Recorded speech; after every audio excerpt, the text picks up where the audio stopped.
കോൺഗ്രസ് മുസ്ലിം ലീഗിന് കീഴടങ്ങിയെന്ന് BJP ദേശീയ നേതൃത്വം.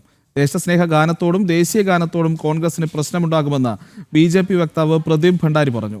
ലീഗിന്റെ മുഖംമൂടി മാത്രമാണ് ഇന്നത്തെ കോൺഗ്രസ് എന്നും വിമർശനമുണ്ട്. കോൺഗ്രസ് ഇന്ത്യൻ യൂണിയൻ മുസ്ലിം ലീഗിന് കീഴടങ്ങിയിരിക്കുകയാണെന്ന് BJP വക്താവ് പ്രദീപ് ഭണ്ഡാരി പറഞ്ഞു. രാഹുൽ ഗാന്ധിയുടെ റിമോട്ട് കൺട്രോൾ ഇന്ത്യൻ യൂണിയൻ മുസ്ലിം ലീഗിന്റെ കയ്യിലാണ്. ഇന്നത്തെ കോൺഗ്രസ് ഇന്ത്യൻ യൂണിയൻ മുസ്ലിം ലീഗിന്റെ ഒരു മുഖംമൂടി മാത്രമാണ് എന്ന് അദ്ദേഹം കൂട്ടിച്ചേർത്തു. Well, the Congress party has surrendered itself to the Muslim League. The remote control of Rahul Gandhi lies with Indian Union Muslim League. The Congress today is nothing but a front of the Muslim League, and the Congress has today exposed yet again its Muslim League Maowadi mindset, which was rightly pointed out by the Honorable Prime Minister. The Congress party will have problems with always any patriotic and nationalist song because it celebrates and venerates and respects Bharat Mata.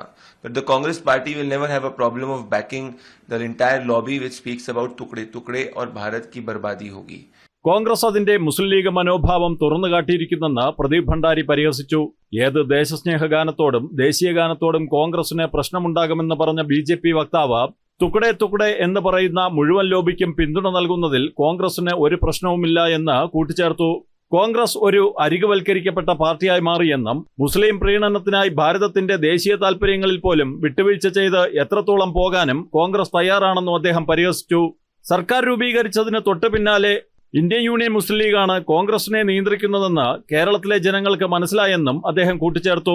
ജനം, ഡൽഹി.